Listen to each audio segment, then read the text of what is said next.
खैबर पख्तूनख्वा के जिला बाजौड़ में सिक्योरिटी फोर्सेस के ऑपरेशन में भारतीय स्पॉन्सर्ड 5 खवारिज हलाक, जबकि फायरिंग के शदीद तबादले में मेजर अदील जमान शहीद हो गए। उनकी नमाज जनाजा पेशावर गैरजन में अदा कर दी गई।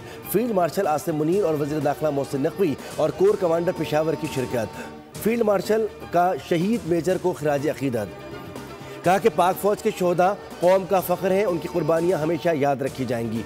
ISPR के मुताबिक मेजर अदील जमान ने बहादुरी से लड़ते हुए जामे शहादत नोश किया।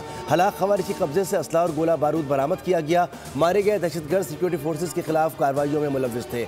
सदर, वज़ीर आज़म और वज़ीर दाखिला का शहीद मेजर को खिराज अकीदत, बुलंदी दर्जात के लिए दुआ, अहल खाना से इजहार ताज़ियत।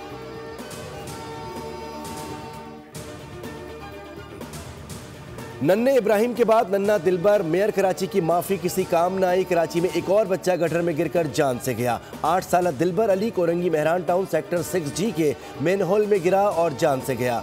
बच्चे गली में खेल रहे थे। वालिद ने बताया कि दिलबर मेरा इकलौता बेटा था, अगले महीने स्कूल में दाखिला करवाना था। 1 महीना कबल गटर की सफाई के लिए ढक्कन हटाए गए थे। सफाई तो हो गई, लेकिन ढक्कन किसी ने नहीं लगाया। कराची के मेन होल्स और नालों में गिरकर जाँ बहक होने वालों का ये 27वां, जबकि कोरंगी में मुसलसल 3रा वाक़या है। Deputy mayor Karachi Salman Abdullah Mehran town पहुँच गए। दिलबर अली के अहल खाना से इज़हार अफसोस। कहा कि गटर के ढक्कन फराहम किए गए तो लगे क्यों नहीं।